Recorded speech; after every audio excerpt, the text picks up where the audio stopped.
And I'm very pleased now to be joined live from Tbilisi by Eka Gigauri. She's the executive director of the Georgia chapter of Transparency International, an anti-corruption non-profit organisation. Thank you very much indeed for speaking to us on France 24.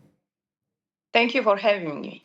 Now, if this bill becomes law, Transparency International is one of those organisations that would have to register as pursuing interests of a foreign power. And I understand that you yourself have been personally targeted. Just tell us about that, first of all, the threats that you faced.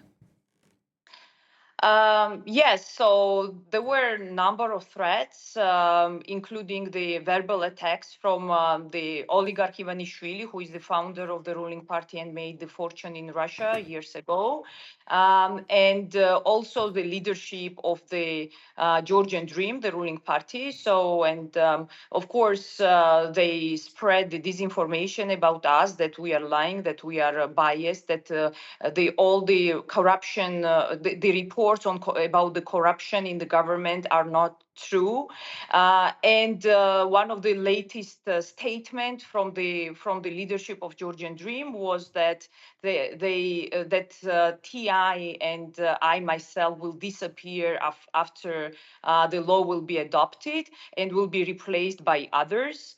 So also there are a number of days ago, there were posters where I was on it and my colleagues from the civil society. These posters were everywhere in Tbilisi, in the capital and other big cities, at the entrances of the metro station. It says that we are traitors, we are undermining the state interest, we are agents, and so on. Of course, the threats in the messenger, like we were getting many messages, and there are different kinds of threats. Indeed. I mean, that is quite shocking that there are posters of you in the metro now. Are you afraid? You know, I mean, I know that this fight is not about like the regular things in Georgia. So it's about Georgia's Russification. It's about Georgia's government's desire to have here the influence of Russia, to take Georgia to the direction of Russia and not the EU and the NATO, which is the wish of Georgian public. Yeah, I'm ready for this fight. I know that it's very difficult, but I'm not afraid, because this is for my country, this is for the future of my country, and we will never stop. If this bill does become law, will your organisation, Transparency International, still be able to operate? First of all, we are not going to register. We are first of all, the patriots of this country. We serve this country. We do many things for the people of this country. So we are not going to register. We will not call ourselves agents or someone who is undermining the state interests. And definitely it will affect our operation, especially the observation of the elections. We have one of the biggest observation mission in Georgia.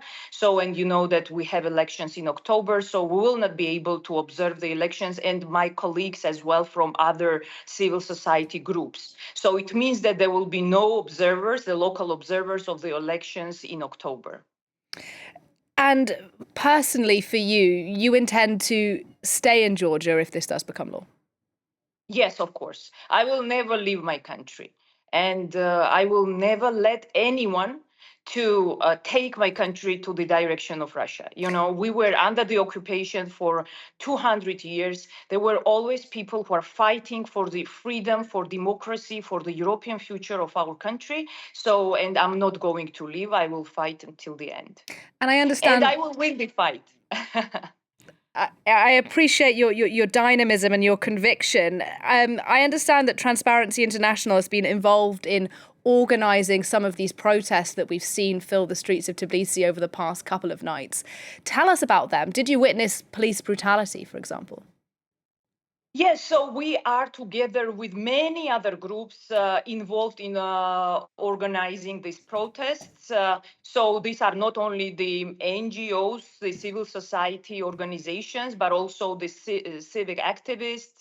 There are many students groups. There are people from different areas, like the culture, like the cinema, like the we have many, like, singers there, like, all the prominent and intelligent people are involved in these protests. So, and I think that this is why it is unique, that different groups are involved. And yes, so this is the specialty about this protest. So as about the brutality, I was there. I was near the stage each and every day when it was happening, and they suddenly starting using the tear gas, different means. So, and people became very angry, like very angry, because we were the peaceful protesters, and then suddenly they started using all these special means. So of course people are very much concerned, but and definitely it was violation of the law, violation of the constitution. They did not let us